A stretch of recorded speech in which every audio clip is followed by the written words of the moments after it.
Assalamualaikum, welcome back to my channel. So let's start our new video, our new topic, chapter 3, advanced topic in MS Access. So we will learn the activity of chapter 3, page number 35. On page number 35 it is multiple choice question. M in DBMS stand for micro measurement management. So DBMS means DBMS का मतलब है data base management system और M stand होता है इसमें management के लिए. So our answer is management. Second is the query will shows up as the name of the tab where the query shows up using query visit. हम ये यहाँ पे एक दिया गया है sentence, the query will shows up as the name of the tab where the query shows up. तो इस ये हमें ये वाला यहाँ लिखा हुआ है कि हमें क्यूरी कहाँ शो होती है, नेम टैब कहाँ शो होता है. तो इसमें हमें 3 ऑप्शन दिए गए हैं, output, fields, title. So the answer is title. Query visit and query dash are 2 ways of querying tables. When we work on the MS access, जब हम MS एक्सेस में वर्क करते हैं तो हमें 2 टाइप्स की क्यूरी मिलती हैं. First one is query visit and second one is query design. So our answer is query design. So our next activity, multiple choice question activity. Our first MCQs is from visit form visit command is placed in which tab? It is in create tab. Home create table, it is in create tab. How the report will look when printed is seen through print preview which is placed in dash tab. जब हम अपनी report को print कर लेते हैं तो वो हमारी प्रिंट प्रीव्यू में कौन से टैब में शो होती है? Design, arrange, format. It is shown in design tab. We may set portrait और landscape view to the report under the dash group of page setup tab. जब हम अपने पेज को सेटअप देते हैं तो हम पोर्ट्रेट और लैंडस्केप व्यू जो देखते हैं वो हम किस में देखते हैं? वो हम देखते हैं पेज लेआउट में, पेज साइज़ में नहीं, पेज व्यू में नहीं, पेज लेआउट में. Our next activity on page number 48, multiple choice question. To assign multiple key as primary key, hold down the dash key and click the row selection for each field. We will click the shift command. Using the double right arrow in the query visit, we may select all the field at once. हम एक ही time पे सारी field को select करते हैं double arrow को click करने से. In which command do we encounter the following? The different column in the above shows grid lines for different fields selected. Within every column, different rows stand for different properties of each. Query design, query visit, form visit. It will show form visit.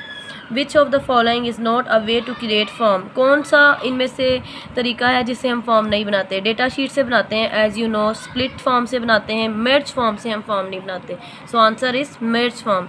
I will repeat it again. First one का answer है A, second one का answer है C, third का है C, fourth का है C. Filling the blanks है to selectively retrieve data from a table is known as dash. Data select करना टेबल से उसे हम कहते हैं querying. With the opening of the query window a new tab opens up in MS Access 2010. This is the dash tab. It is known as design tab. हमारे पास 2 tab open होते हैं MS Access में query tab में. एक आता है visit और दूसरा आता है design. Data sheet is a way to create form. Data sheet वो तरीका होता है जिसमें हम फॉर्म्स बनाते हैं. Dash are the way to produce the data stored in database and tables in printed form. It is known as report. Tick the correct and cross the wrong one. Multiple keys may represented as a primary key. No, multiple keys may not represented as a primary key. तो इसको हम करेंगे.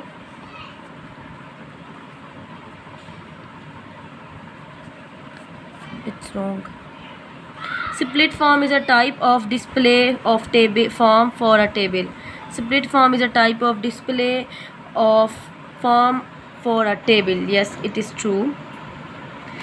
On creating form, 4 new tabs will open. They are collectively known as form layout tool. Yes. No. On creating tab, 4 new tabs open. They are collectively named. No, it's wrong. वो दूसरे design tab में होते हैं form layout tools, जिसे हम कहते हैं form layout tool. On clicking on report command, the report screen will open up. Along with that, 3 new tabs will open under the heading report layout tools. It is wrong. आगे है the activity, answer the following question, how is the query visit use on the table, how is the form command use in the table form for a table, how is the form created if we choose to use split form option. अब ये थे 5 question, मैंने 3 आपको read करके बता दिए हैं। तो ये क्वेश्चन जो हैं ये आप खुद बुक में से सॉल्व करेंगे, अदरवाइज़ मैंने सब स्टूडेंट को ये कॉपी में सॉल्व करवा दिए हैं। आगे है हमारी ग्रुप एक्टिविटी जिसे आप कहते हैं practical, draw up a blow table in MS axis 2010। अब आपने MS एक्सिस को सीखने के बाद अपनी फॉर्म्स के ज़रिए या अपनी क्वेरी के ज़रिए आपने ये 3-4 टेबल बनाने हैं, फिर इसमें अपनी डिफरेंट फ्रेंड्स का डेटा ऐड करना है, जैसे मैंने यहाँ किया हुआ है। ये थी आपकी activity chapter number 3 MS Axis 2010. Don't forget to subscribe, share my channel, and also if you want to ask anything, any question, you can ask in the comment.